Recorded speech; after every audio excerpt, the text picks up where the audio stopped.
wala nang hihigit sa'yo kapag tayo ay dadaan sa aking mga kaibigan. Tayo palagi ang kumpulan ng tawanan, at kapag sa MRT tayo'y palagi iskandalo. Kumukuha ng eksena, nakatingin lahat sa'yo. At kapag doon sa mall parang sila'y nabubuhol, ang mga tingin nila lahat sa'yo nakapukol. Kahit sarat ang iyong ilong at may tigyawat sa muka, pero ikaw lang ang inalaya ko ng tula na ganito. Tungkol pa sa jowa ko na pangit, minamahal ko siya kahit mukha'y parang inahit ng 10 na katao. Pero ako ay panalo sa pag-ibig nga niya, maaasahan mong totoo. Kesa ang iba yan maganda nga pero manloloko. Kapag nagjowa ka ng pangit, siguradong siya'y seryoso. Di ako nagsisising ibigin kita, kahit na pangit ka, mahal pa rin kita. Di ka nga maganda sa paningin nila, ngunit para sa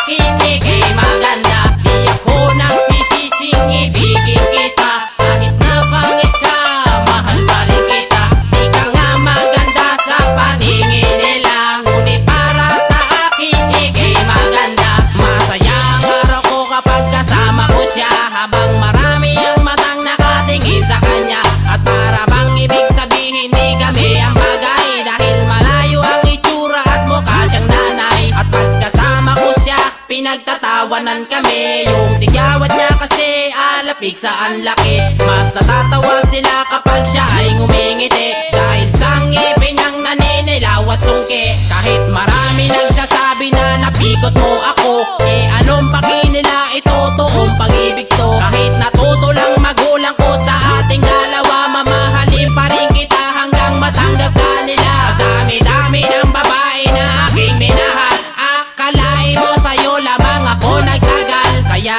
ang ibigin ka, hindi ko yung pinagsisihan, dahil ang pagmamahal sa'yo'y wala sa kagandahan. Di ako nagsisising ibigin kita, kahit na pangit ka, mahal pa rin kita. Di ka nga maganda sa paningin nila, ngunit para sa akin ika'y maganda. Di ako nagsisising ibigin kita, kahit na pangit ka, mahal pa rin kita. Di ka nga maganda sa paningin nila, ngunit para sa akin ika'y maganda. Hindi ganon kababaw ang pagkaunawa ko sa salitang tunay na pagmamahal, kaya hindi ko doon titignan sa anuman ang kanyang physical na kagandahan. Ang mahalagay na sa kanya ang kaligayahan mo. Hindi ba siya ang pinapangarap ng marami ng mga prinsesa?